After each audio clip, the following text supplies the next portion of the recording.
ChronoCrew Legends, the Golden Path continues. Welcome to part 3 of What If Deku Had Gilgamesh's Powers? This one is no game. The forest burns, the villains strike, and the King of Heroes rises to annihilate all disorder. You guys showed insane support on part 2. Thank you for standing beside royalty. Let's hit 100 likes to unlock the next part and push this series into divine territory. Subscribe if you're new, and let's rewrite Hero Society. One golden strike at a time. The last day of term arrived with a sweltering summer heat that left most of Class 1A lethargic and unfocused. Most, but not Izuku Midoriya. The King of Heroes sat with perfect posture, crimson eyes scanning a document listing the recommended supplies for their upcoming training camp. Insect repellent? Sunscreen? How tediously mundane, he muttered, folding the paper with disdain. Momo glanced over from her desk. Even kings must contend with mosquitoes. I'm afraid. A true pest requires a true solution, Izuku replied, opening a small portal beside his desk. From within, he withdrew what appeared to be an ornate golden lamp no larger than his palm. This artifact creates a field that repels all insects within a 100-meter radius. Momo raised an eyebrow. And you're just now mentioning this? After I spent last summer being eaten alive at my family's lake house. A rare, genuine smile flickered across Izuku's face. Perhaps I enjoyed watching you squirm a little too much. Their conversation was interrupted by Aizawa's arrival. The homeroom teacher looked even more exhausted than usual as he surveyed the class. Before we discuss the training camp, I should inform you that we'll be taking a detour tomorrow, he announced. Class 1A will be visiting the Kiyoshi Ward Mall to purchase any necessary supplies. Excited chatter broke out among the students. A mall trip, even for practical purposes, represented a welcome break from their intense academic schedule. Aizawa silenced them with a glare. This is not a social outing. You will remain in groups of at least 3 at all times. Recent events have made it clear that UA students are potential targets. His gaze lingered briefly on Izuku, who met it with cool indifference. Since the Hosu incident and his defeat of Stain, Izuku's public profile had risen considerably, despite UA's attempts to minimize his involvement. Furthermore, Aizawa continued, I expect you all to maintain absolute secrecy regarding the location and details of the training camp. Security is our priority. After class, as students gathered in excited clusters to discuss the mall trip, Bakugo approached Izuku with his usual scowl. Listen up, golden bastard, he growled, voice low enough that only Izuku could hear. I've been watching those fancy tricks of yours. At the training camp, with no distractions, I'm finally going to prove you're nothing special. Izuku didn't even bother looking up from the book he was reading, an ancient text on battle strategy he'd retrieved from his treasury. Your persistent delusion that you're my rival is becoming tiresome, Bakugo. You? Bakugo began, small explosions popping in his palms. Kaken, Kirishima called from the doorway, using the childhood nickname that only he could get away with. We're heading to lunch. You coming? Bakugo glared at Izuku for a moment longer before turning away with a dismissive "Tage." As the explosive boy departed, Momo settled into the seat beside Izuku. You really shouldn't antagonize him. His pride is as fragile as glass. Pride without power is merely vanity, Izuku replied, finally closing his book. His frustration stems from recognizing, deep down, that the gap between us cannot be bridged. Momo studied him for a moment. And yet you don't hate him. Not really. Izuku's expression remained neutral, but something flickered in his crimson eyes. Hatred requires equality. One does not hate an insect for buzzing. It simply does what is in its nature. So philosophical, Momo teased, standing to collect her bag. Are you joining us for lunch? Izuku considered for a moment before nodding. I suppose I can grace the common area with my presence today. The following day, Class 1A gathered at the Kiyoshi Ward Mall, an enormous shopping complex that sprawled across several city blocks. Despite Aizawa's instruction to remain in groups, the class quickly scattered throughout the vast mall, drawn to different stores that suited their needs. Izuku, unsurprisingly, showed little interest in the commercial offerings.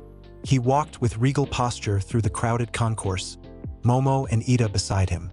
While Ida enthusiastically cataloged the items on his preparation list, Izuku's attention was elsewhere. We're being watched, he murmured, eye scanning the upper levels of the mall. Momo tensed slightly, Villains? No, Izuku replied.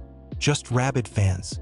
My performance at the sports festival appears to have attracted admirers. Sure enough, a group of teenagers was following them at a distance, whispering excitedly and pointing.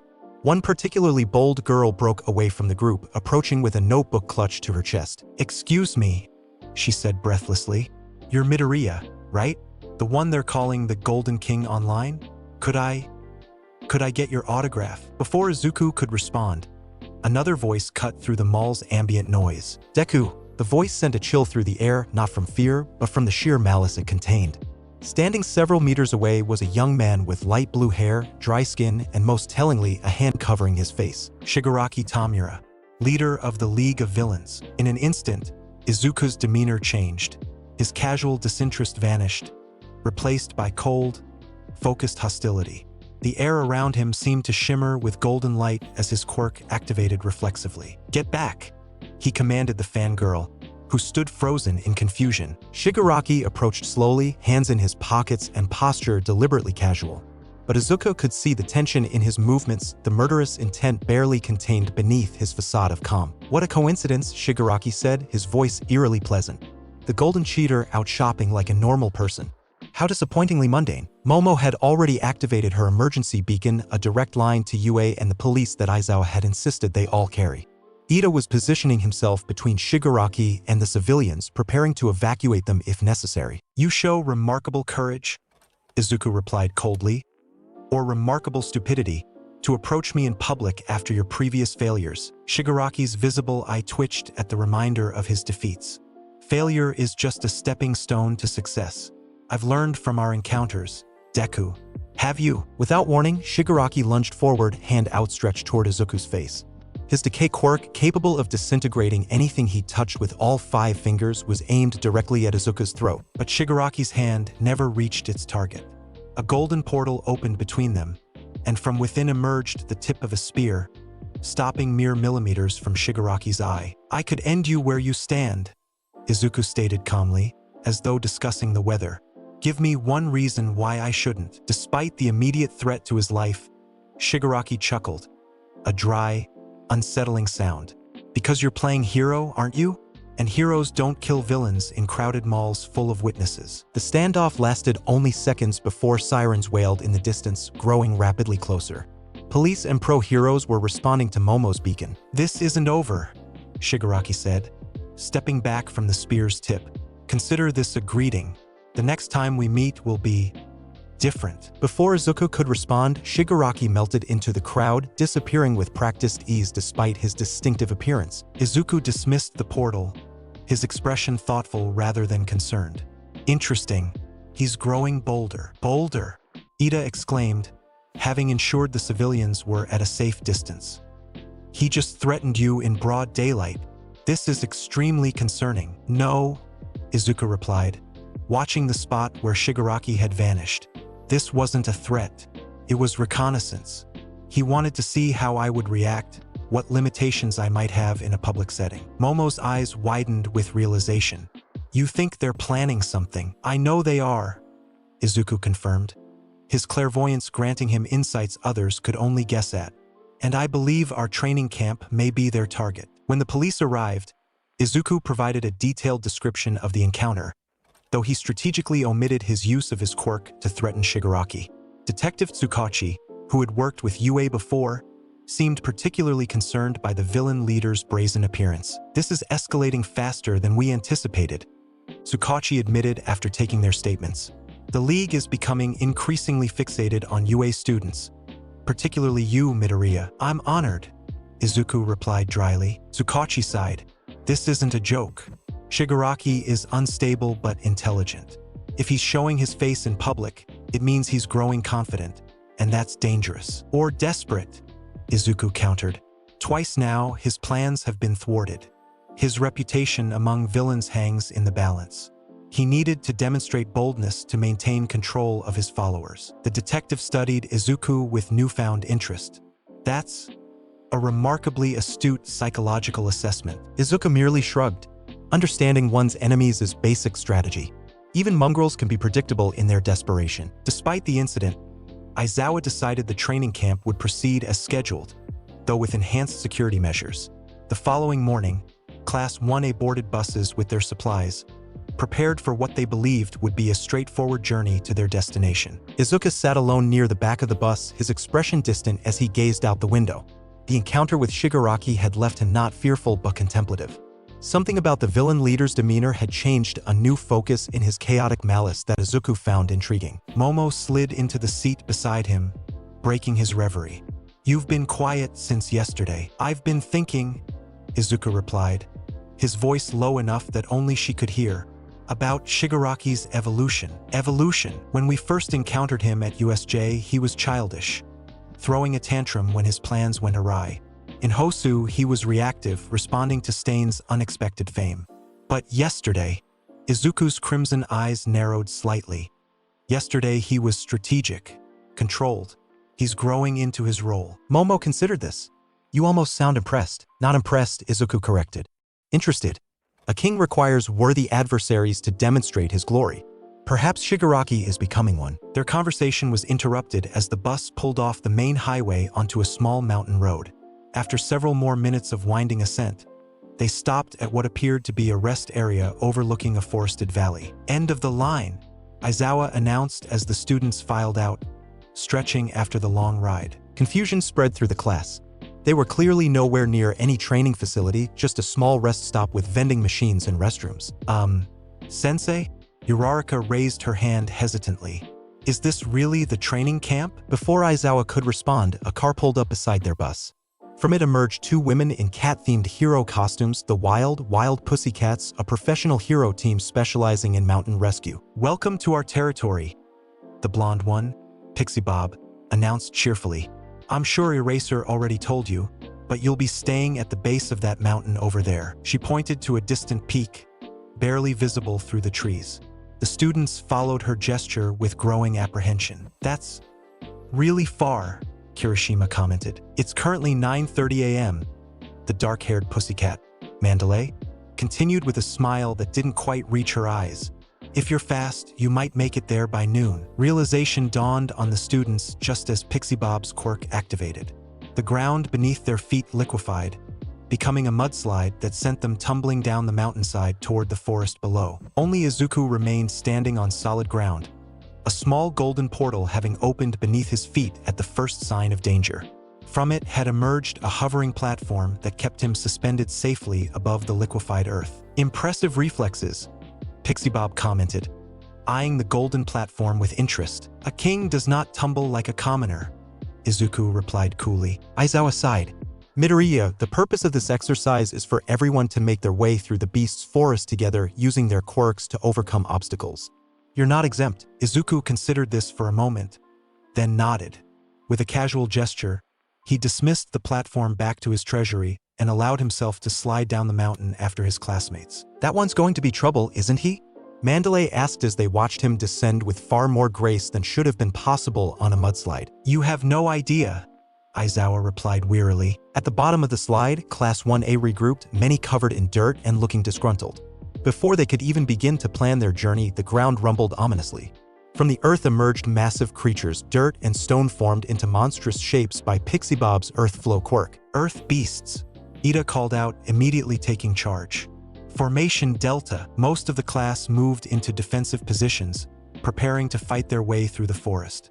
Bakugo, predictably, launched himself directly at the nearest beast, explosions blasting from his palms as he roared with competitive fury. Izuku stood apart, observing the chaos with clinical detachment. Only when a particularly large earth beast charged toward Momo did he move, opening a portal beside him. "If we must participate in this farce," he declared, withdrawing an ornate golden staff, "then let us do so with appropriate magnificence." The staff, an ancient artifact that manipulated the earth itself, glowed with power as Izuku thrust it into the ground. The forest floor rippled like water, and massive golden spikes erupted beneath the charging earth beasts, impaling them from below and shattering them into harmless clumps of dirt. "Show off," Bakugo snarled as he destroyed another beast with a concentrated explosion. "Efficiency," Izuku corrected. "We waste daylight with these trivial exercises." Despite his dismissive attitude, Izuku did not simply clear their path entirely. He allowed his classmates to face challenges appropriate to their abilities, intervening only when true danger threatened. It was, Momo realized as she watched him, a strangely considerate form of arrogance. He wanted them to grow stronger, even if he considered them far beneath his level. The journey through the beasts' forest took hours, with the earth beasts growing larger and more complex as they progressed. By late afternoon, exhaustion had set in for most of the class. Even Bakugo's explosions had diminished in size and frequency as his sweat glands reached their limit. "We should reach the facility soon," Ida announced, consulting the crude map Mandalay had sketched for them. "Perhaps another kilometer through that ravine." Izuku, who had been walking in contemplative silence for the past hour, suddenly stopped. His crimson eyes narrowed as he gazed into the forest ahead, seeing something beyond normal perception. "We're being watched," he stated quietly. Todoroki, who was nearest, tensed at his words. "Villains? No," Izuku replied after a moment. "Something else. Something wild." Before anyone could question him further, a small figure dropped from the trees above, landing in their path with feline grace. It was a child, a boy no older than 5, wearing a helmet with horns and a perpetual scowl. "More heroes?" the boy said with obvious disdain. "Gross." Mandalay appeared behind him, looking apologetic. "Sorry about that. This is my nephew, Kota. He's a bit skeptical about heroes." The boy's scowl deepened at her explanation. "You're all just showing off, using your quirks for attention. It's stupid." Most of the class reacted with surprise or amusement at the child's attitude. Izuku, however, approached him directly, crimson eyes studying the boy with unusual intensity. "You have experienced loss," he stated, not a question but a certainty. His clairvoyance had given him insight into the boy's past. Parents who were heroes, killed in the line of duty. Kota's eyes widened with shock, then narrowed with anger. "Shut up. You don't know anything about me." Without warning, the child swung a small fist, aiming for Izuku's midsection. Izuku made no move to dodge, allowing the blow to land, though it clearly had no effect on him. "Impotent rage changes nothing," Izuku said softly, in a tone few in Class 1 had ever heard him use. "Believe me, child, I know." Something in his words, or perhaps his manner, caused Kota to step back, confusion momentarily replacing his anger. Before the interaction could continue, Mandalay ushered her nephew away, shooting Izuku a curious glance as she did so. The training facility, when they finally reached it, was more rustic than most had expected. A large wooden lodge with surrounding cabins, nestled in a clearing surrounded by dense forest. Pixie Bob greeted them with exaggerated enthusiasm, congratulating them on making it through the beast's forest in only 8 hours. "That's a new record," she declared.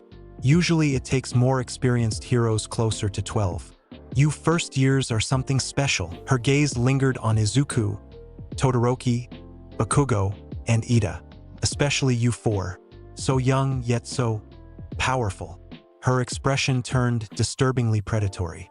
"I call dibs." "Pixie, they're children," Mandalay chided, though she seemed more amused than scandalized. After being shown to their cabins and allowed a brief period to clean up and change, Class 1A gathered in the main lodge for dinner. The meal was hearty but simple, designed to replenish their energy after the day's exertion. Izuku, who typically disdained common food, surprised his classmates by eating without complaint. When Kaminari commented on this, the king of heroes merely shrugged. "A warrior knows when to conserve energy and when to refuel," he replied. "Even the finest blade requires maintenance." After dinner, Aizawa outlined the training schedule for the week ahead. "Starting tomorrow, you'll be focusing on developing your quirks beyond their current limitations. This means pushing yourselves harder than ever before." He looked around the room, his expression deadly serious. "Some of you rely too heavily on certain aspects of your quirks. Others have yet to explore their full potential. By the end of this camp, I expect each of you to have developed new applications or increased your stamina significantly." His gaze settled on Izuku. "Midoriya, you'll be working separately for portions of the training. Your unique abilities require specialized attention." Izuku raised an eyebrow but nodded in acknowledgement. He had anticipated this. His powers were so far beyond conventional quirks that standard training methods would be largely ineffective. That night, as most students collapsed into exhausted slumber, Izuku sat on the roof of his cabin, gazing at the stars. The mountain air was cool and clear, the sky unpolluted by city lights, revealing a tapestry of celestial bodies that reminded him of ancient times. He sensed rather than heard Momo's approach, her careful footsteps on the ladder he had left extended from the roof's edge. "Can't sleep?" she asked, settling beside him with a blanket wrapped around her shoulders. "I rarely require much rest," Izuku replied. "My mind is too active for prolonged unconsciousness." They sat in comfortable silence for several minutes, the nocturnal sounds of the forest creating a peaceful backdrop. "What did you see in that boy?" Momo finally asked. "Koda, you spoke to him differently than you speak to anyone else." Izuku's expression remained impassive, but his voice softened slightly. "I saw anger masking pain. His parents were heroes who died in the line of duty. He rejects heroism because he cannot reconcile their sacrifice with his abandonment." "That's astute," Momo said carefully, "and personal, coming from you." Izuku turned to study her, crimson eyes reflecting starlight. "You think I sympathize with the child? Don't you?" she countered gently. "Something in his situation resonates with you. I can tell." For a long moment, Izuku was silent, his gaze returning to the stars. When he finally spoke, his voice carried a weight Momo had rarely heard from him. "Before my powers manifested fully, I was weak. No one, according to early diagnoses. I knew what it meant to rage against a world that seemed fundamentally unfair." His hand clenched slightly at the memory. "The difference is that I was eventually granted power beyond imagination, while he remains ordinary." Momo absorbed this revelation with quiet surprise. The idea that Izuku Midoriya, the king of heroes with his godlike abilities and unshakable confidence, had once been weak seemed almost impossible to reconcile with the person beside her. "You never mentioned that before," she said softly. "It is irrelevant," Izuku replied, his usual imperial tone returning. "What I was before no longer matters. Only what I am now." Yet something in his manner suggested the memory still held power over him, a reminder of vulnerability that his current strength could never entirely erase. The first day of training began at dawn, with Class 1A roused from sleep by Aizawa's capture weapon yanking their blankets away. After a quick breakfast, they gathered in a clearing near the lodge, where the pussycats explained the day's regimen. "Today is all about pushing your quirks to their absolute limits," Tiger, the muscular member of the team, announced. "You'll train until you drop, then get up and train some more." For the next several hours, students worked on their individual quirk enhancements. Bakugo immersed his hands in boiling water to increase his explosive sweat production. Uraraka spun herself until nauseous to extend her zero-gravity endurance. Kirishima repeatedly hardened and unhardened his body to strengthen his quirk's durability. Izuku, as Aizawa had indicated, trained apart from the others. Pixie Bob had created a separate clearing for him, surrounded by massive boulders and earthen targets. "The key to your development," Aizawa explained as they surveyed the training ground, "isn't accessing more powerful treasures. You clearly have no shortage of those." "Then what?" Izuku asked, genuine curiosity in his tone. "Speed and precision," Aizawa replied. "How quickly can you open your portals? How accurately can you deploy multiple treasures simultaneously? How efficiently can you transition between different artifacts mid-combat?" Izuku considered this, then nodded. "Logical. Even the greatest arsenal is limited by its wielder's reaction time." For the remainder of the morning, Izuku practiced opening portals with increasing speed, moving from a single opening to dozens appearing simultaneously.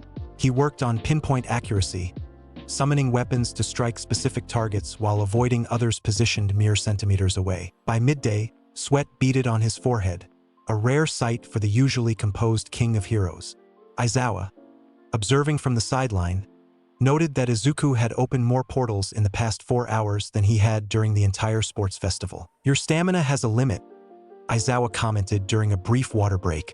"Interesting. All power has constraints," Izuku replied, wiping his brow with a golden cloth he'd summoned from his treasury. "Mine are simply more generous than most." The afternoon session focused on simultaneous deployment and retrieval, opening portals to withdraw treasures, use them, and return them to the Gate of Babylon in a continuous flow. By sunset, Izuku could maintain a rotating arsenal of up to 20 different weapons and artifacts without visible strain. When they returned to the lodge for dinner, Izuku found his classmates in various states of exhaustion. Kaminari was practically comatose, having overused his electricity quirk to the point of short-circuiting his brain. Ashido's skin showed signs of acid burns where she had pushed her secretions beyond their usual potency. Even Todoroki displayed temperature burns on both sides of his body from overusing his ice and fire simultaneously. "You all look terrible," Izuku commented as he took his seat at the dinner table. "Thanks for the observation, Captain Obvious," Jairu muttered, massaging her painfully extended earlobes. "I meant it as a compliment," Izuku clarified, surprising them. "Pain is the harbinger of growth. Your suffering today ensures your strength tomorrow." "That's strangely motivational," Kirishima admitted, his hardened hands cracked and bleeding from overuse. Momo, whose stomach was painfully empty after creating objects non-stop for hours, studied Izuku with interest.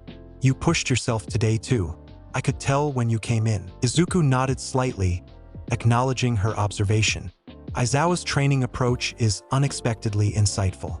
I had not considered certain inefficiencies in my combat method." After dinner, as most students crawled to their cabins for early sleep, Izuku once again found himself drawn to solitude. This time, he walked into the forest, following a barely visible path that wound up the mountainside. His clairvoyance had revealed a small cave where Kota often retreated, a private sanctuary away from the heroes the boy so despised. Sure enough, he found the child sitting at the cave entrance, legs dangling over the edge as he gazed at the training facility below. "How did you find me?" Kota demanded when he noticed Izuku's approach. "I see all that is worth seeing," Izuku replied simply, settling beside the boy without asking permission. "Your hiding place is secret but not invisible." Kota scowled but didn't tell him to leave. They sat in silence for several minutes, watching as lights flickered on in the lodge windows as night descended. "Why are you here?" Kota finally asked. "Come to lecture me about being a hero?" "No," Izuku replied. "I came because you remind me of someone." "Who?" "Myself. Long ago." Kota looked skeptical. "You? You're just like all the others, showing off your quirk, acting all superior." "I am superior," Izuku stated matter-of-factly, "but not because of my quirk, because of my will. There was a time when I had nothing, no power, no respect, no future. I was told I could never be a hero." He turned to look directly at the boy, crimson eyes intense in the twilight. "But I refused to accept that judgment. The world tried to classify me, to limit me, to define what I could become. I rejected its authority to do so." Kota stared at him, momentarily forgetting his habitual scowl. "What happened?" "I claimed my birthright," Izuku replied. "Not because it was given to me, but because I was worthy of it." He stood, preparing to leave. "You hate heroes because they could not save what mattered to you. That is your right. But do not mistake powerlessness for wisdom, child. Rejection without creation is merely surrender by another name." As Izuku turned to go, Kota called after him. "Why are you telling me this? Why do you care what I think?" Izuku paused, considering the question. Perhaps because kings are permitted occasional sentimentality.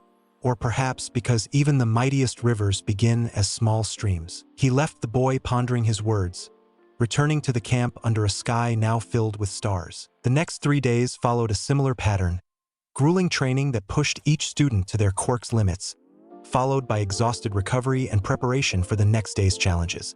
Izuku continued to refine his portal creation, working with Aizawa to develop new applications for his treasures and increasing the efficiency of his combat techniques. On the 4th evening, as the students prepared for a test of courage in the forest, a rare recreational activity in their otherwise intense schedule, Izuku found himself approached by an unexpected visitor. "Got a minute?" Bakugo asked, his usual aggression tempered by what appeared to be genuine consideration. Intrigued by this departure from their normal interactions, Izuku nodded. They walked a short distance from the others, stopping near the forest's edge. "I've been watching your training," Bakugo began, voice uncharacteristically measured. "You're getting faster with those portals. Your observational skills are functioning adequately," Izuku replied dryly. Bakugo's eye twitched at the condescension, but he continued. "Here's what I don't get. You have all this power, more than anyone else here, but you still train like you've got something to prove. Why?" The question was surprisingly perceptive, revealing a depth to Bakugo that Izuku had rarely acknowledged. For a moment, he considered dismissing the inquiry with his usual arrogance, but something, perhaps the sincerity behind the question, prompted a more genuine response. "Power without mastery is merely potential," Izuku replied. "A king who grows complacent soon finds himself without a kingdom." Bakugo processed this, nodding slowly.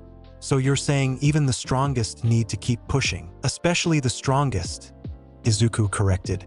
"The higher the summit, the thinner the air, and the fewer who can breathe it." A rare moment of understanding passed between the two rivals, a mutual recognition of their shared drive, if not their methods or personalities. "I'm still going to surpass you," Bakugo declared, though without his usual hostility. "Your ambition is admirable, if mathematically impossible," Izuku replied, the ghost of a smile touching his lips. Their conversation was interrupted by Mandalay's voice calling the class together for the test of courage.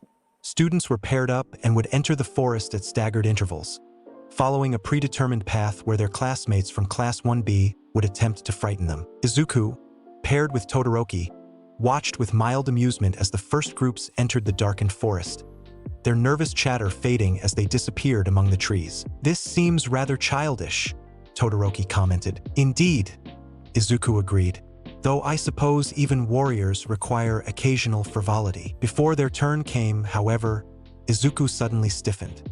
His clairvoyance had activated, revealing a vision that sent ice through his veins. Figures moving through the forest, but not students. Intruders. Villains. "They're here," he stated, his voice sharp with sudden urgency. "Who?" Todoroki asked, immediately alert. "The League of Villains," Izuku replied, already opening a portal to summon his golden armor. "They've breached the perimeter. Multiple hostiles approaching from the northwest." Without waiting for confirmation, he activated his communication device, a small earpiece all students had been given for emergencies. "Aizawa-sensei, we have intruders. The Vanguard Action Squad of the League of Villains has entered the forest. This is not a drill." For a moment, silence met his warning. Then Aizawa's voice crackled through the device. "All students, return to the lodge immediately. This is an emergency evacuation. I repeat, return to the lodge immediately." As students began to react with confusion and growing alarm, Izuku opened another portal. From within emerged the Vimana, his golden aircraft, gleaming even in the darkness of the forest. "Yaoyorozu," he called, spotting Momo among the gathering students. "With me. We need aerial reconnaissance." She nodded, understanding immediately, and moved toward the Vimana. Before they could board, however, a strange purple mist began seeping through the forest. Not Kurogiri's warp gates, but something else. Something toxic. "Gas," Izuku realized.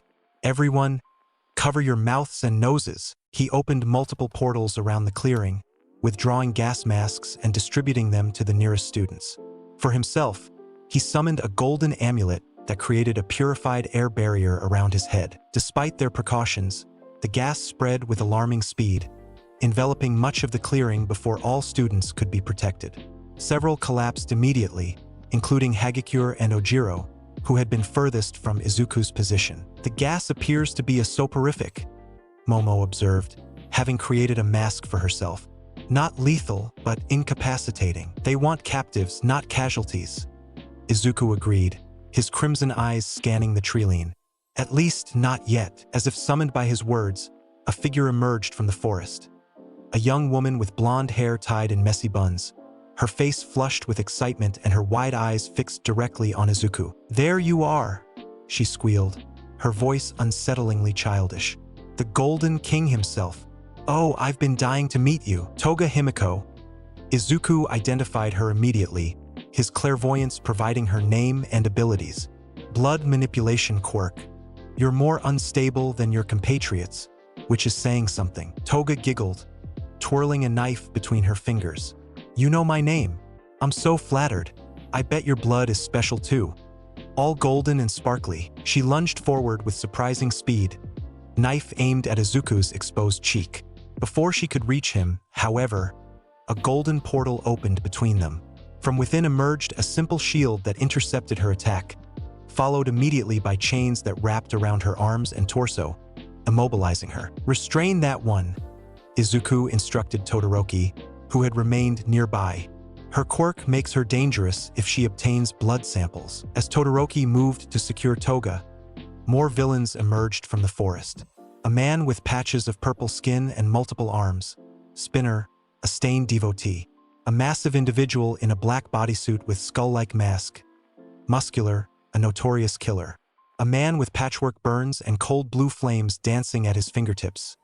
Dabi, one of the League's most powerful members. Divide and isolate, Izuku commanded, his voice carrying to the remaining students who were still conscious. Do not engage alone. Prioritize defensive positioning and civilian protection. He turned to Momo. Create tracking devices. We need to locate every student in the forest. As chaos erupted around them, Izuku maintained his calm, directing his classmates with strategic precision while continuously opening portals to provide weapons, barriers, and medical supplies where needed. Through his earpiece, he heard Mandalay's voice, using her telepath quirk to broadcast to everyone in the area. This is an emergency announcement. Villains have infiltrated the training ground. All students are to return to the lodge immediately. If encountered, do not engage, retreat and regroup. Moments later, a more disturbing message followed. Additional warning. One of the villains can create copies using a blood activation quirk. Do not allow injuries, and be wary of duplicates of your classmates. Izuku, having boarded the Vimana with Momo, now hovered above the forest, scanning for isolated students. Through gaps in the canopy, he could see scattered battles breaking out. Bakugo and Todoroki engaging Moonfish, a blade-toothed villain, near the central path. Tokoyami, his dark shadow quirk rampaging out of control in the darkness, near the eastern ridge. And most concerningly, a small figure running alone through the underbrush, pursued by a much larger, muscular shape. Koda, Izuku realized with sudden clarity. Muscular is hunting him. Without hesitation, he directed the Vimana toward the chase, its golden glow illuminating the forest below as they soared over the treetops. Why would they target a child? Momo asked, her face pale with concern. They're not targeting him specifically, Izuku replied grimly. Muscular enjoys killing. The boy is simply convenient prey. They reached the mountain path leading to Koda's secret hideout just as Muscular cornered the child against a cliff face. The villain's quirk was fully activated, muscle fibers bulging grotesquely beneath his skin, increasing his already considerable size to monstrous proportions. Nowhere left to run, kid, Muscular taunted, his single visible eye gleaming with sadistic pleasure. Don't worry, I'll make it quick. Maybe, I think not. Izuku's voice cut through the night air as the Vimana descended between Muscular and his intended victim. The villain looked up, surprise quickly giving way to excitement as he recognized Izuku. Well, the golden boy himself. This night just keeps getting better. Izuku stepped down from the Vimana with regal calm, positioning himself between Muscular and Koda. Momo, take the boy back to the lodge. Ensure he receives medical attention. What about you? She asked, even as she helped the trembling Koda onto the aircraft. Izuku's expression darkened, crimson eyes glowing with cold fury in the darkness. I'll handle this mongrel. As the Vimana rose into the night sky, carrying Momo and Koda to safety, Muscular laughed, a booming sound that echoed across the mountainside. Handle me? Kid, do you have any idea who I am? I've killed dozens of pros tougher than you. Your record is unimpressive, Izuku replied dismissively. The water hose duo, Koda's parents, were your most notable victims, and they were merely regional heroes. Muscular's eye widened slightly. You know about that? Hey, good research, but it won't save you. Nothing can stop my muscles. He lunged forward with explosive speed, his quirk-enhanced body moving faster than most pros could track.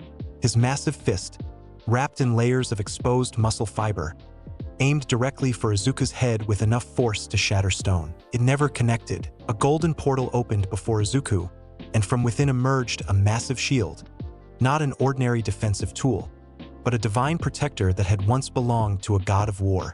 Muscular's fist struck it with devastating force, the impact sending shockwaves through the surrounding forest. But the shield didn't budge, didn't crack, didn't even vibrate. What the... Muscular began, genuinely surprised. The difference between us, Izuku stated calmly, is not merely one of power, but of essence. You are a beast playing at being human. I am a king condescending to address vermin. With a casual gesture, Izuku opened multiple portals around Muscular.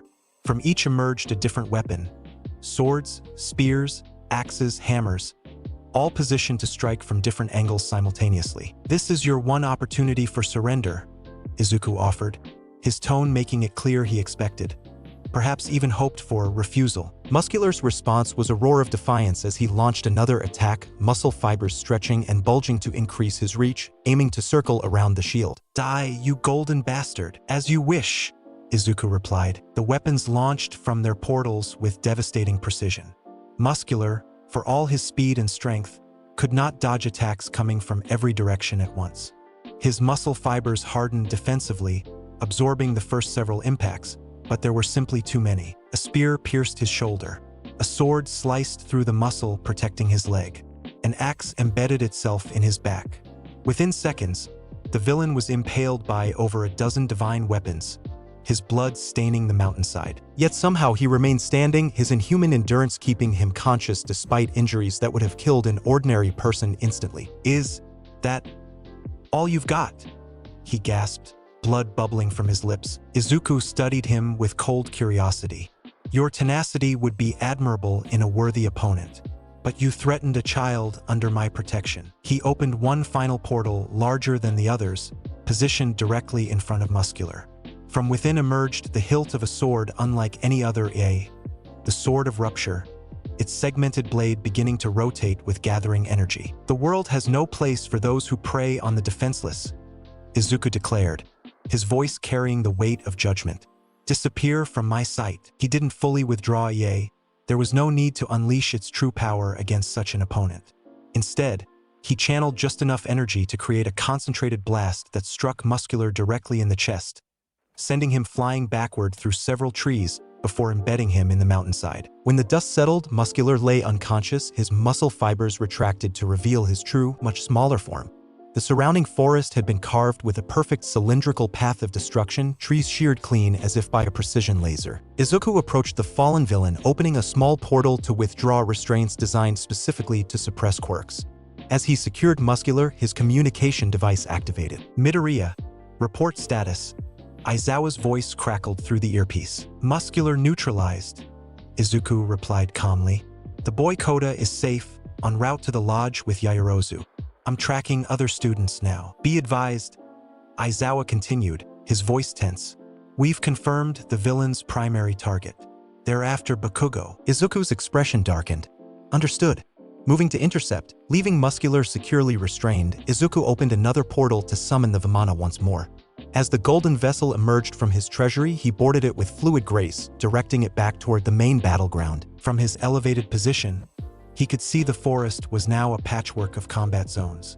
Todoroki had created massive ice barriers to contain moonfish.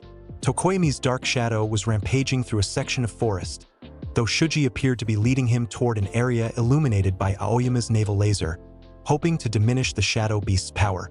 Bakugo and Kirishima were fighting back-to-back against a villain with a magnetism quirk, using Bakugo's explosions to keep their distance. Most concerningly, a dark purple mist was beginning to form near Bakugo's position, similar to Kurogiri's warp gates, but smaller and more targeted.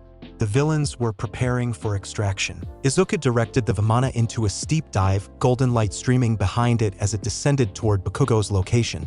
He opened multiple portals as he approached, preparing a barrage of weapons to clear the area around his classmates. "Bakugo," he called as the Vimana neared. "They're targeting you specifically. Fall back." For once, the explosive boy didn't argue. He and Kirishima began retreating toward the Vimana, using their quirks to cover their movement. Before they could reach safety, however, a wall of blue flame erupted between them and Izuku. Dabi stepped through the fire, his scarred face illuminated by the dancing flames at his fingertips. "The Golden King," he drawled, his voice eerily calm. "Shigaraki will be disappointed if I let you interfere." "Your flames are impressive," Izuku acknowledged, opening a portal beside him, "but ultimately inadequate." From within the portal emerged an ancient golden vessel filled with shimmering liquid, water from the divine river Styx, capable of extinguishing even hellfire.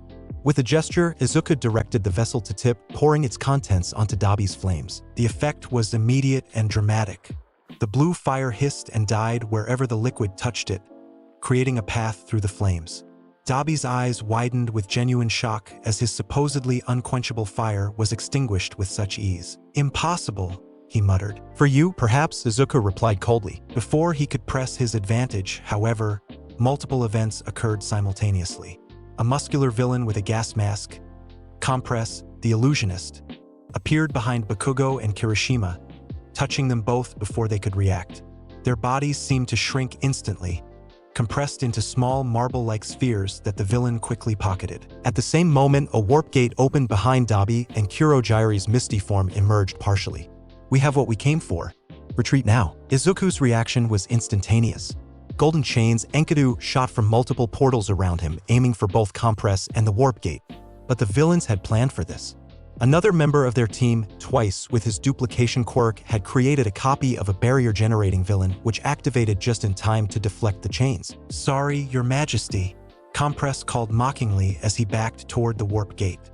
"The show's over for tonight. You think you can escape me?" Izuku's voice was deadly quiet, his crimson eyes blazing with cold fury. More portals opened around him, dozens, then hundreds, surrounding the area in a dome of golden light. From each emerged the tip of a different weapon, all aimed at the retreating villains. For a moment, even the League members froze, confronted with an arsenal that could obliterate them in seconds. "You sought chaos," Izuku declared, his voice carrying across the battlefield. "I bring order, eternal and golden." He was about to release his treasures when a small marble rolled from Compress's pocket, knocked loose in the villain's hasty retreat. It expanded instantly into Kirishima, who looked disoriented but unharmed. "Bakugo!" the red-haired boy shouted, lunging toward Compress. But it was too late. The warp gate expanded, enveloping Compress, Dabi, and the marble containing Bakugo. In the split second before they vanished, Izuku made a crucial decision. He redirected his weapons away from the villains themselves, focusing instead on the warp gate's edges, trying to disrupt Kurojire's quirk. Several blades struck the misty boundary, causing it to fluctuate and distort.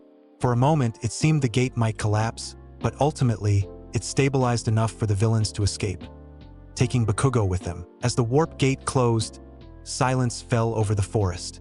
Izuku lowered slowly to the ground, his expression unreadable, but his aura radiating such intense fury that Kirishima instinctively stepped back. I couldn't stop them," Kirishima said, his voice hollow with shock and guilt. "They got Bakugo." "This isn't over," Izuku replied, his voice cold and precise. "They've made their move. Now I make mine." In the aftermath of the attack, the training camp became a crime scene. Police and pro-heroes swarmed the facility, collecting evidence and taking statements from students and teachers. The injured were treated on-site or transported to hospitals depending on severity. The villain casualties were significant. Muscular, Moonfish, and Spinner had been captured, along with several minor members of the Vanguard Action Squad. But these victories were overshadowed by Bakugo's abduction. Class 1 gathered in the lodge's main room, many still in shock from the night's events. Midoriya stood apart from the others, gazing out a window toward the forest where the battles had taken place. "What happens now?" Todoroki asked the question on everyone's mind. "The pros will handle the rescue operation," Aizawa replied, his expression grim. "You students will return to UA tomorrow. Your involvement in this incident is concluded." "With respect, Sensei," Izuku said without turning from the window, "that's naive.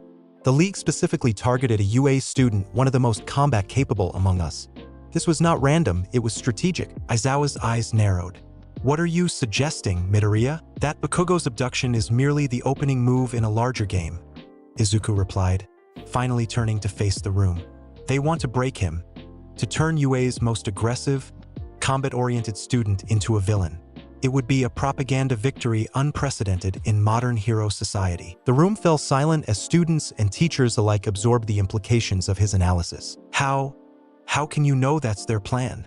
Uraraka asked, her voice small. "Because it's what I would do were I in their position," Izuku stated flatly.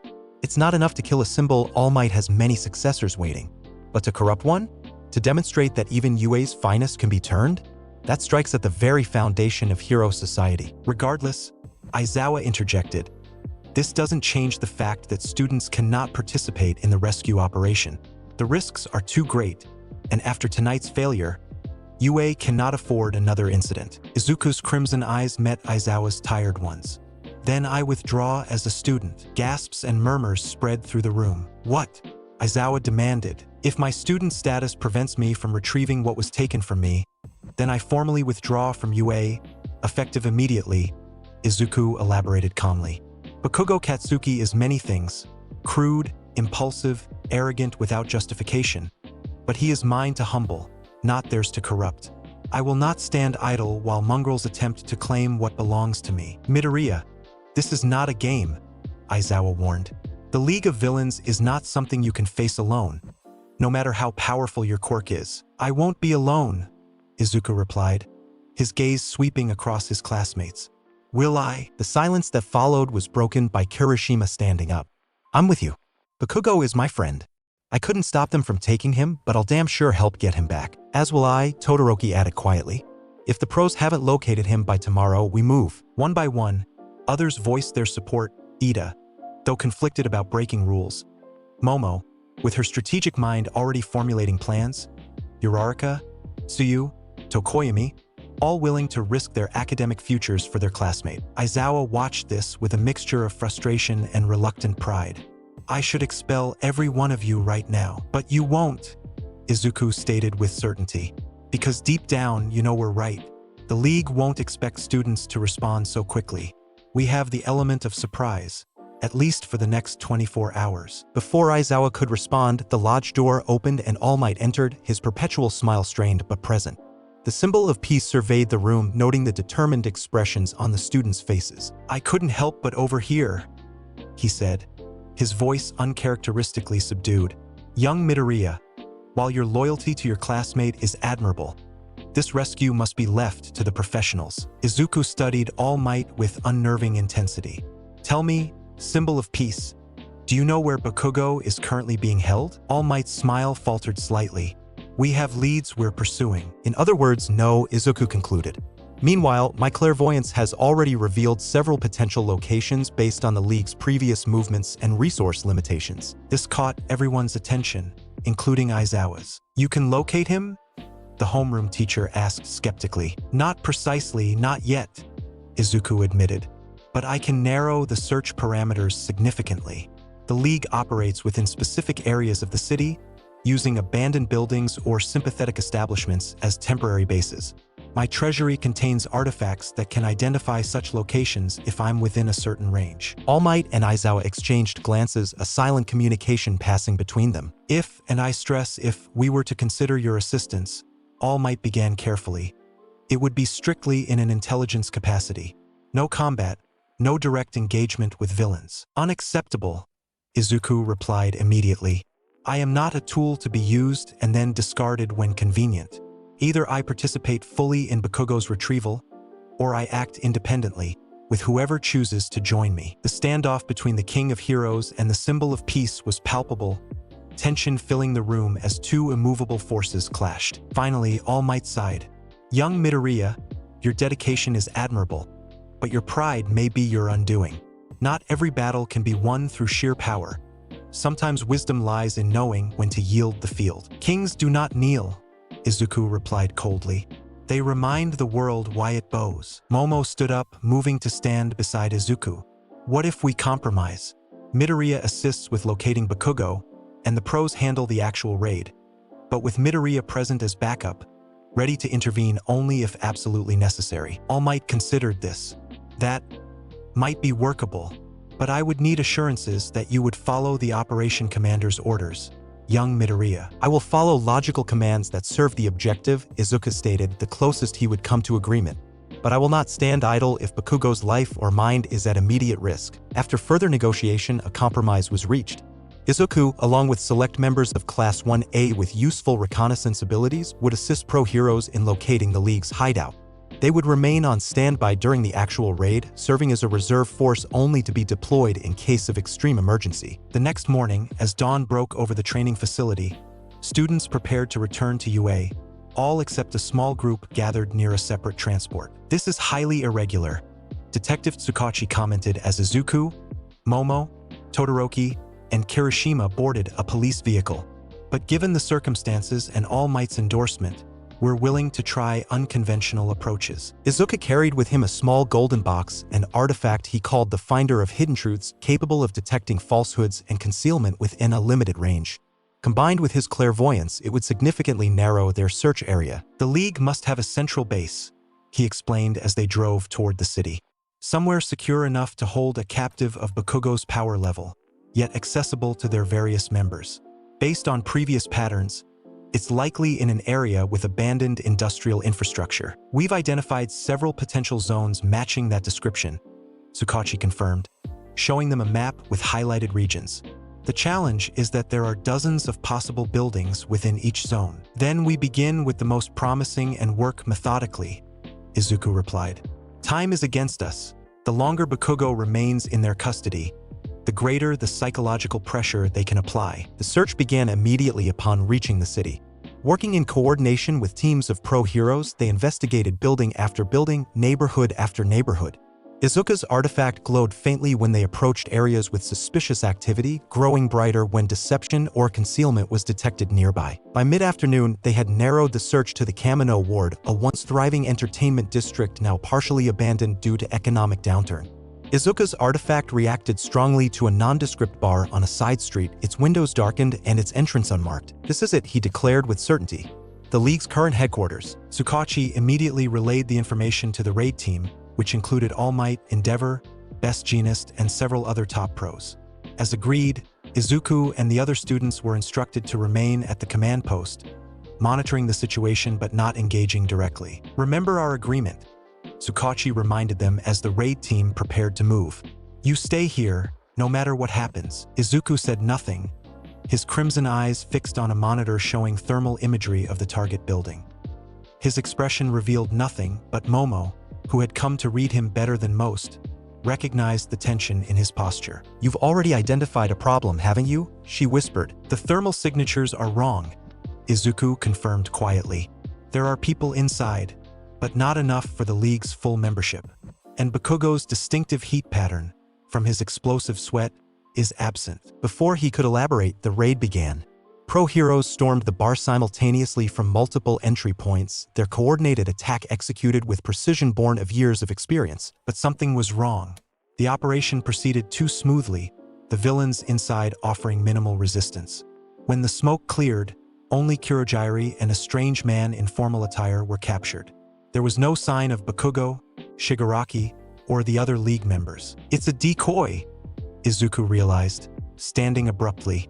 The real base is elsewhere. As if confirming his assessment, a massive explosion rocked a nearby neighborhood, visible even from their position at the command post. Emergency alerts flooded in. A different building had been destroyed, and witnesses reported seeing villains fleeing the scene. They knew we were coming, Tsukachi muttered, coordinating response teams. Somehow they knew. No, Izuku contradicted him, his clairvoyance activating as he processed the new information. This was always their plan. The bar was merely their public face. Their true operations center is— He stopped mid-sentence, his crimson eyes widening with sudden understanding. It's a warehouse, 2 kilometers northeast. That's where Bakugo is being held. How can you be certain? Tsukachi demanded. Because All for One is there, Izuku replied, the name causing Tsukachi to pale visibly. The true leader of the League of Villains has emerged from hiding. The detective immediately attempted to contact All Might, but communications were chaotic as heroes responded to the explosion and civilian evacuation began. This is our opportunity, Izuku declared, turning to his classmates. While the pros are divided between 2 incidents, we move to the real target. Midoriya, wait. Tsukachi called, but Izuku was already opening a portal. From within emerged the Vimana, its golden surface gleaming even in the dim light of the command center. Those who wish to retrieve Bakugo, join me now. Those who prefer to wait for permission can remain behind. Without hesitation, Momo, Todoroki, and Kirishima moved to board the divine vessel. Tsukachi attempted to block their path, but found himself gently but firmly restrained by golden chains that had emerged from another portal. We'll return with Bakugo, Izuku stated, not unkindly. Alert All Might to the true location when you can. The Vimana rose through an opening in the command center's roof, which Todoroki had created with a precise application of his fire quirk. As they soared toward the coordinates Izuku had identified, the cityscape below was chaos. Emergency vehicles racing toward the explosion site, civilians evacuating, heroes attempting to maintain order. "What's the plan?" Kirishima asked, his body already hardening in preparation for combat. "Bakugo is being held in the central chamber of the warehouse," Izuku explained, his clairvoyance providing real-time intelligence. "Shigaraki and several League members are with him. They're attempting to convince him to join them voluntarily." "And this all for one person?" Todoroki asked. "A greater threat than any you've encountered," Izuku replied gravely. "The original bearer of a quirk that can steal and bestow other quirks. All Might's nemesis, thought dead or incapacitated for years." Momo's eyes widened. "If he's truly there, shouldn't we wait for the pros?" "There's no time," Izuku stated, directing the Vimana into a controlled descent as they approached the warehouse. "The moment All for One realizes the raid on the bar was successful, he'll relocate again. This is our one opportunity." The warehouse appeared abandoned, its windows boarded and its exterior weathered. But Izuku's treasury contained artifacts that revealed the truth. Beneath the dilapidated facade lay a fortified bunker with multiple security systems and reinforced walls. "We cannot approach directly without triggering alerts," Izuku observed. "Fortunately, subtlety is sometimes within my repertoire." He opened a small portal and withdrew what appeared to be an ornate golden stylus. This artifact can create temporary passages through any material, bypassing security systems by essentially shifting matter into a parallel dimension rather than destroying it. With precise movements, he used the stylus to trace a doorway on the side of the warehouse, far from any visible entrance. The outlined area shimmered briefly, then seemed to dissolve, revealing a corridor beyond. "We have minutes at most before they detect the breach," Izuku warned. "Move quickly, stay together, and remember, Bakugo is our sole objective." They entered silently, Izuku leading with Todoroki and Kirishima flanking him while Momo brought up the rear, creating night vision goggles for everyone except Izuku, whose divine sight needed no enhancement. The interior of the warehouse belied its external appearance. Modern equipment lined the walls, and reinforced doors led to what appeared to be laboratories and living quarters. They moved swiftly through the complex, following Izuku's unerring guidance toward the central chamber. As they approached their destination, voices became audible, Shigaraki's distinctive rasp, punctuated by occasional explosions that could only be Bakugo's quirk. "You're fighting against the wrong side, Bakugo," Shigaraki was saying. "Hero society is rotten to the core. You know it, you've seen how they try to suppress your natural aggression, your power. With us, you could be free." "Go to hell," Bakugo's voice replied, strained but defiant. "I'm going to be the #1 hero. Why would I join losers like you?" "Such spirit," a deeper, more cultured voice commented, "all for one. But misguided. Perhaps a demonstration of what true power looks like would be persuasive." Izuku gestured for his companions to halt, then opened a small viewing portal, a one-way window into the central chamber. What they saw confirmed his intelligence. Bakugo was restrained in the center of the room, surrounded by Shigaraki, Dabi, Toga, Twice, and Compress. At the far end, seated in what appeared to be a life support chair, was a man whose face was mostly obscured by a strange breathing apparatus. "All for one. We need a distraction," Izuku whispered. "Something to separate Bakugo from his captors momentarily." "I can create flashbangs," Momo offered, already forming the devices in her palm. "And I can provide cover with ice and fire," Todoroki added. "Perfect," Izuku nodded. "On my signal, Yaoyorozu will deploy flashbangs through a portal aisle open near the ceiling. Simultaneously, Todoroki will create an ice wall between Bakugo and the villains. Kirishima, you'll harden to maximum density and retrieve Bakugo while I provide covering fire." The plan was simple but relied on perfect timing. Izuku waited until All for One turned to address Shigaraki, then gave the signal. Everything happened at once. A small portal opened near the ceiling of the chamber, and Momo's flashbangs dropped through, detonating with blinding light and deafening sound. Simultaneously, Izuku breached the wall with his stylus, creating an entrance large enough for them to pass through. Todoroki was first through, hands slamming to the ground as he created a massive ice wall that cut the room in half, separating Bakugo from most of his captors. Kirishima, fully hardened, charged toward his friend while Izuku opened multiple portals around the room, golden weapons emerging to target each villain. "Bakugo!" Kirishima shouted, reaching the explosive boy and beginning to break his restraints. Red hair. Bakugo blinked in confusion, still dazzled by the flashbangs. "What the hell? Rescue now, questions later." Kirishima replied, finally freeing him. "We need to move." On the other side of the ice wall, chaos erupted. Shigaraki's enraged screams mingled with Twice's confused babbling and Toga's maniacal laughter. Dabi's blue flames began melting through the ice, while Compress attempted to circle around it. But the most concerning development was All for One's reaction, or rather, his lack of one. The master villain remained seated, seemingly unperturbed by the sudden attack. "Interesting." His voice carried easily through the commotion. "The king himself has come to reclaim his subject." With a casual gesture, All for One activated one of his stolen quirks. The ice wall shattered explosively, fragments flying in all directions. Todoroki managed to create a fire shield to protect their group, but the display of raw power was chilling. "Get Bakugo to the Vimana," Izuku commanded, stepping forward to face All for One directly. "I'll cover your retreat." "Like hell," Bakugo protested. "I can fight." "Not against him," Izuku replied, his voice leaving no room for argument. "This opponent is beyond you. Go. Now." Something in his tone, perhaps the complete absence of his usual condescension, convinced Bakugo to comply, though his expression remained rebellious. As Todoroki, Kirishima, and Bakugo retreated toward their entry point, Momo hesitated. "Midoriya, go with them," Izuku instructed, his crimson eyes fixed on All for One.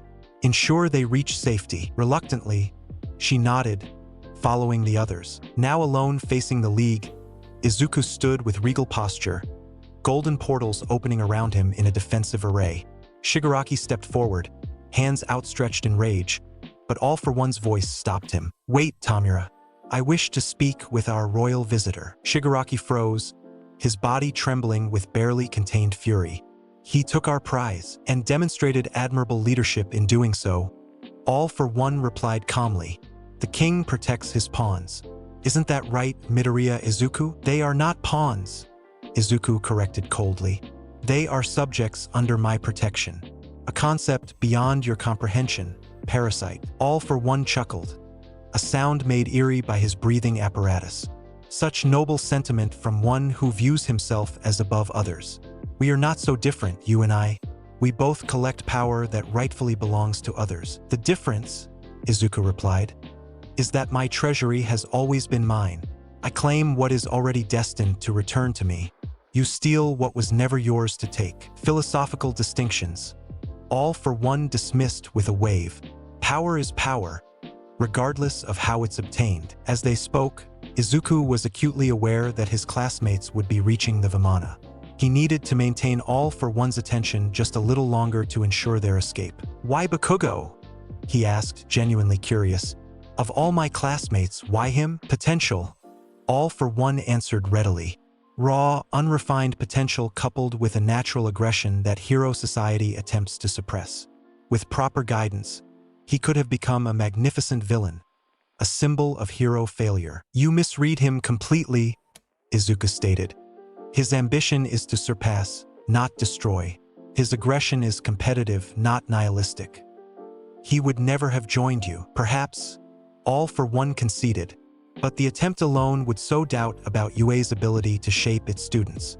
That was value enough." Their conversation was interrupted by a distant explosion, likely the Vimana launching with his classmates aboard.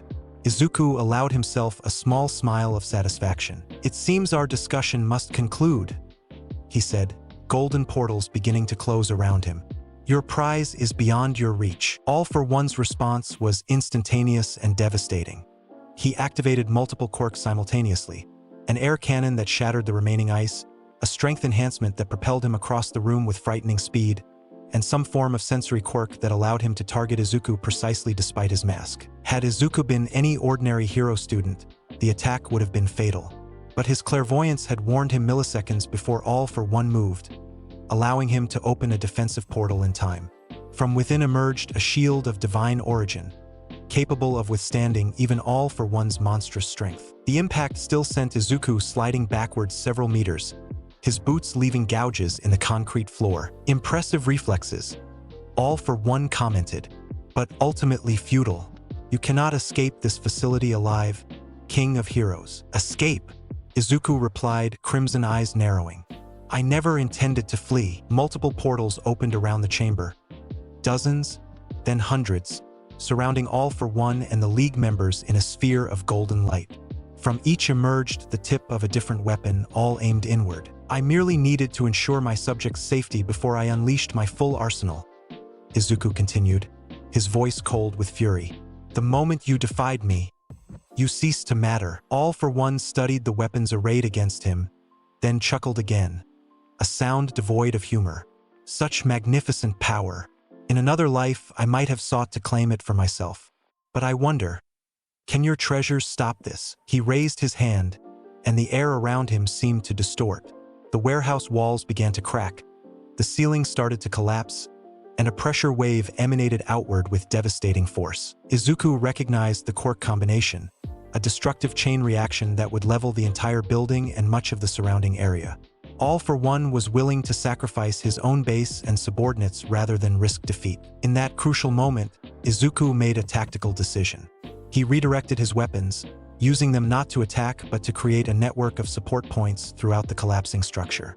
Divine spears embedded themselves in critical structural points, golden chains wrapped around support beams, and ethereal shields positioned themselves to deflect falling debris. Simultaneously, he opened his largest portal yet, a gateway directly above All for One, from which descended Enkidu, the divine chains that had once bound gods. The chains shot toward the villain with unerring precision, seeking to restrain him before he could complete his destructive combination. But All for One had anticipated this. He activated a warping quirk similar to Kurogyri's, creating a small portal that redirected Enkidu's initial assault. The chains, however, were intelligent. They sensed their target and changed direction mid-flight, wrapping around All for One's arm before he could fully escape. What? For the first time, the master villain sounded genuinely surprised. Enkidu grows stronger in proportion to its target's divinity, or in your case, the number of quirks you've stolen, Izuku explained, maintaining his focus as the building continued to collapse around them. The more power you possess, the more inescapable its grip becomes. All for One struggled against the chains, activating quirk after quirk in an attempt to break free. He increased his strength, altered his body's composition, even attempted to decay the chains with a quirk similar to Shigaraki's, all to no avail. Fascinating, All for One admitted, ceasing his struggle. I concede this round to you, King of Heroes. But know this, you've now revealed yourself as a player in a game far larger than you understand. Before Izuku could respond, a familiar voice echoed through the collapsing warehouse. All for One. All Might had arrived, bursting through what remained of the ceiling in his muscle form, his perpetual smile replaced by a grimace of determination. All Might, All for One replied, his tone almost pleased despite his partial restraint. Right on schedule. I was just getting acquainted with your protege, young Midoriya, All Might called, landing beside Izuku. You should not be here. This enemy is beyond. With respect, Izuku interrupted, maintaining his hold on Enkidu. I have the situation well in hand. Indeed, while All for One was partially restrained, the other League members were completely immobilized by Izuku's weapons and chains. Shigaraki, in particular, was wrapped so thoroughly in golden restraints that only his rage-filled eyes were visible. All Might surveyed the scene with evident surprise. I see that you do. The building is structurally compromised, Izuku informed him. I'm maintaining critical support points, but they won't hold indefinitely. We need to remove the prisoners quickly. All Might nodded, his tactical mind assessing the situation. The other pros are securing the perimeter. We can. He was interrupted by All for One's sudden movement. Despite being partially restrained by Enkidu, the villain managed to activate another quirk combination, this one creating a massive force wave that sent All Might flying backward through the warehouse wall. I think not, All for One stated, his voice colder now. This reunion is long overdue, old friend. We wouldn't want others interfering. The chains around his arm tightened as Izuku increased his focus. You forget. I'm still here. Not for long, All for One replied. With his free hand, He activated a quirk that Izuku hadn't anticipated, a warp gate larger than any Kurogyri had ever created, opening directly beneath the other League members. Shigaraki, Dabi, Toga, and the rest fell through immediately, transported to safety despite their restraints. Tamura still has much to learn. All for One explained conversationally. I can't allow him to be captured so early in his development. Izuku's expression darkened. Your sentimentality is misplaced. He lacks the capacity to become what you envision. Perhaps, All for One agreed. But that's the beauty of legacy. We nurture potential without certainty of outcome. All Might returned, crashing through the rubble with renewed determination.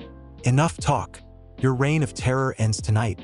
All for One, the symbol of peace, launched himself at his nemesis with devastating force, his fist connecting with All for One's mask in an impact that sent shockwaves through the already damaged building. Izuku was forced to redirect more of his treasures to structural support, maintaining the integrity of what remained of the warehouse as the two titans clashed at its center. All Might's raw power versus All for One's tactical quirk combinations created a battle unlike anything Izuku had witnessed before, a destructive dance of opposed ideologies as much as physical might. Young Midoriya, All Might called between exchanges. Secure the perimeter. Ensure no civilians are at risk. For once, Izuku didn't argue. The wisdom of the request was evident. With the building failing and two powerhouses battling within, the potential for collateral damage was enormous. While maintaining Enkidu's partial restraint on All for One to give All Might an advantage, Izuku opened additional portals outside the warehouse. Through them, he deployed artifacts that created protective barriers around the battle zone, ensuring debris wouldn't reach the evacuation areas where civilians were being led to safety. From his vantage point, he could see his classmates had successfully escaped with Bakugo, the Vimana hovering at a safe distance, awaiting his return. Other pro-heroes were arriving in waves. Endeavor, Best Jeanist, Edgeshot, and Gang Orca among them, all coordinating to secure the scene. Inside, the battle reached its climax. All Might and All for One stood at the center of a crater that had once been the warehouse floor, both showing signs of exhaustion. All Might's muscle form was flickering, while All for One's breathing apparatus was cracked and damaged. You're at your limit, All Might. All for One observed, his voice labored but smug. How fitting that your final moments as symbol of peace should come with your successor watching. I have enough left for this, All Might replied, gathering his remaining strength for one final attack. As the two prepared for their ultimate exchange, Izuku made a decision. Opening his largest portal yet, he summoned not a weapon or artifact, but a golden throne, his seat of authority, from which his most powerful treasures could be accessed. He seated himself regally upon it, crimson eyes blazing with authority as he addressed both combatants. Enough, he commanded, his voice carrying an otherworldly weight. This battle has served its purpose. Bakugo is retrieved, the League is scattered, and the world has witnessed the true face of its shadows. Both All Might and All for One paused, turning toward the unexpected interruption. This is not your fight, young Midoriya, All Might began. All fights are mine by divine right, Izuku contradicted him. I allowed this exchange out of respect for your history, but it grows tedious. From his throne, Izuku opened dozens of new portals, larger than any he had created before. From within emerged not merely weapons, but entire segments of his treasury, artifacts of such power that the air around them distorted with their mere presence. You sought chaos, Izuku stated, his gaze fixed on All for One. I brought order, eternal and golden. All for One studied the display with evident interest despite his precarious position. Fascinating. Not a quirk at all, is it? Something older. Something divine. Your analysis is irrelevant, Izuku replied. Your defeat is inevitable. Whether by All Might's fading power or my eternal might matters little. Choose your executioner. For a moment, tension filled the ruined warehouse as All for One considered his options. Then, unexpectedly, he laughed, a hollow sound through his damaged mask. Another time, perhaps, he said, activating one final quirk. The ground beneath him liquefied, creating a sinkhole that began to pull him downward despite Enkidu's restraint. All Might lunged forward, attempting to grab him before he could escape, but a protective barrier erupted around All for One, repelling the hero's attack. Farewell, All Might, All for One called as he sank deeper. Give my regards to your successor, Both of them. His gaze shifted to Izuku. And to you, King of Heroes, consider this an invitation to the true game. The board is set, and your presence changes all the calculations. How delightful! Before either Izuku or All Might could respond, All for One vanished completely, the ground resolidifying above him. Enkidu's chains, now empty, retreated back through their portal into Izuku's treasury. Silence fell over the ruined warehouse, broken only by the distant sounds of emergency vehicles and the settling of debris. All Might, his muscle form now barely maintained, turned to Izuku with an unreadable expression. Young Midoriya, what have you done? What was necessary? Izuku replied, dismissing his throne back to his treasury and standing on the broken ground. Bakugo is rescued. Most of the League's leadership escaped but is scattered, and All for One has retreated to lick his wounds. I count that as victory. You directly disobeyed orders, All Might said, though there was more resignation than anger in his tone. You endangered yourself and your classmates in an unauthorized rescue operation, and succeeded where the professionals would have failed, Izuku countered. Had we waited, Bakugo would now be beyond our reach, and All for One would have relocated with no confrontation. Sometimes disobedience is the highest form of strategy. All Might seemed about to argue further when his muscle form finally gave out, his body deflating to his true, emaciated state in a cloud of steam.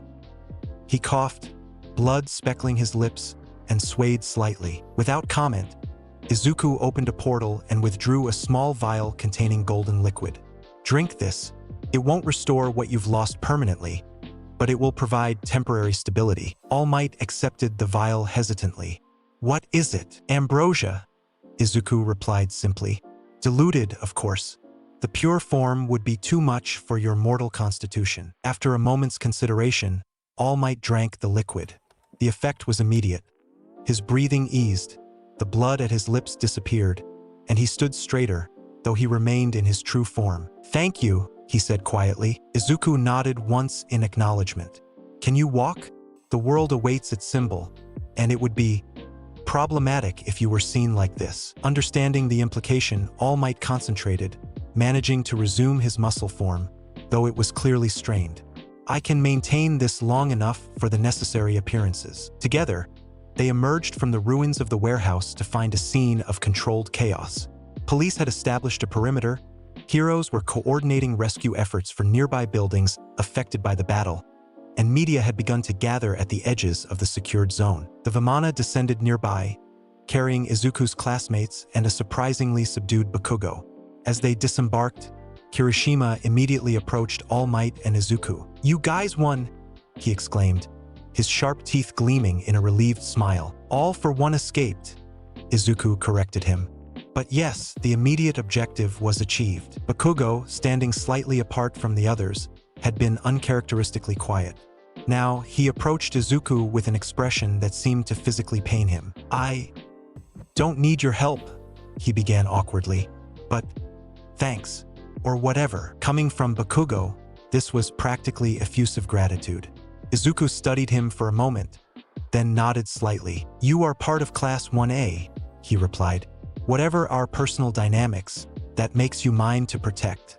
Remember that. Before Bakugo could respond, likely with indignation at being claimed as a possession, Detective Tsukachi arrived, accompanied by several officers. This is highly irregular, the detective began, echoing his earlier statement. Unauthorized rescue operations, vigilante actions by minors, direct engagement with Class S villains, all resulting in the successful rescue of a kidnapped student and the disruption of a major villain organization, Izuku countered smoothly. Results speak for themselves, Detective. Tsukachi sighed. There will be consequences, Midoriya. The law exists for a reason. Laws are tools, not masters, Izuku replied. They exist to serve justice, not to impede it. Before the detective could respond, a commotion arose at the media line. Reporters had recognized All Might and were clamoring for statements about the battle and its outcome. This discussion will continue, Tsukachi warned. For now, we need to manage the public narrative. As All Might moved to address the media, maintaining his muscle form through sheer willpower, Momo approached Izuku. That was incredible, she said quietly. You faced All for One directly, something even pro-heroes fear. He was a worthy opponent, Izuku acknowledged. Perhaps the first I've encountered who truly warranted my full attention. And yet you let him escape, she observed. You could have deployed more of your treasury against him specifically, rather than supporting the building structure. Izuku's crimson eyes met hers. Tactical necessity. Had I focused solely on him, civilian casualties would have been unavoidable. A king's first duty is to protect his domain, even at the cost of personal glory. Momo studied him with newfound respect. You're evolving, Midoriya. The Izuku from our first days at UA might have made a different choice. Perhaps, he conceded. Or perhaps I merely recognize that true victory requires more than the defeat of a single enemy. As emergency services continued their work and All Might addressed the media with carefully worded statements about the operation, Izuku gazed toward the horizon, where dawn was beginning to break over the city. What happens now? Todoroki asked, joining them. UA can't possibly continue as before, not after two major villain attacks targeting students. Change is inevitable, Izuku replied. The age of comfortable heroics is ending. What replaces it will be shaped by those with the vision and power to seize the moment. His crimson eyes gleamed with determination and something deeper, a sense of destiny long foretold, now beginning to unfold. The age of mongrels is drawing to a close, he declared quietly. What comes next will be golden. As the sun rose over the battered cityscape, illuminating the ruins of the warehouse and the heroes who had fought there, Izuku Midoriya, the king of heroes, stood unbowed, his golden armor catching the first light of a new day. The battle was won, but the war was just beginning. Somewhere in the shadows, All for One was regrouping, Shigaraki was evolving, and the League of Villains was transforming into something more dangerous. But Izuku would be ready. His treasury was vast, his resolve unshakable, and his path increasingly clear. The king had claimed his first true victory. Many more would follow. That's it for part 3. And what a reign it was. The forest shook, the villains crumbled, and Gilgamesh. Deku proved that kings don't just survive, they dominate. Let me know in the comments, who should feel the king's wrath next? Smash that like button. 100 is the goal to unleash part 4. If you're not subscribed yet, fix that. Join the ChronoCrew Legends and be first in line for the next drop. Until then, bow with pride and ride the timeline.